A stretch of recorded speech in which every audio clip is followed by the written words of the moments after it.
வணக்கம். இன்னைக்கு நம்ம வந்து ஐபிஐஎஸ் பேட்டரிய பத்தி பார்க்க வந்திருக்கோம். இதோடைய ஃபுல் ஃபார்ம் ஃபர்ஸ்ட் பார்த்துடலாம். இன்டெலிஜென்ட் பேட்டரி இன்டர்கிரிட் சிஸ்டம்னு இத வந்து ஃபுல் ஃபார்ம் பண்ணி சொல்லியிருக்காங்க.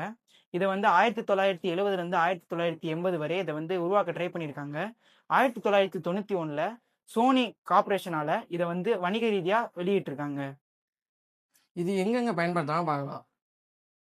எலக்ட்ரிக் வெஹிக்கிள்ல பயன்படுத்துறாங்க, சோலார் பேனல்ல பயன்படுத்துறாங்க, யூபிஎஸ் சிஸ்டத்தில் பயன்படுத்துறாங்க. இவ்விடங்களில் பயன்படுத்தப்படுகிறது.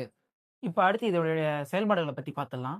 இதோடைய செயல்பாடுகள் என்னன்னா, ஃபர்ஸ்ட்டு வந்து பார்த்தீங்கன்னா, இதில சென்சாரு, பேட்டரி செல்ஸு மொத்தமா இருக்கும். செல்ஸ் மூலியமா கரண்ட்ட வந்து உள்ள குடுக்கும்போது, செல்ஸ் வந்து கரண்ட்ட ஃபுல்லா உள்வாங்கி எனர்ஜியா இருக்கும். அப்ப என்ன பண்ணிடுறாங்கன்னா, இதில இருக்க பேட்டரி என்ன ஆகும்? சார்ஜ் ஆகும். இதில இருக்க சென்சார் ஃபுல்லா இதோடைய மொத்த கெப்பாசிட்டி, லைஃப் மொத்தத்தையுமே பாதுகாக்கும். முக்கியமான 5 பண்புகளை பற்றி பார்க்கலாம். கரண்ட், வோல்டேஜ், ஓவர் சார்ஜிங் இது எல்லாத்தையும் பேலன்ஸ் பண்ணுது. செல்ஸ் பேலன்ஸ் பண்ணுது. பேட்டரி லைஃப் அதிகரிக்குது.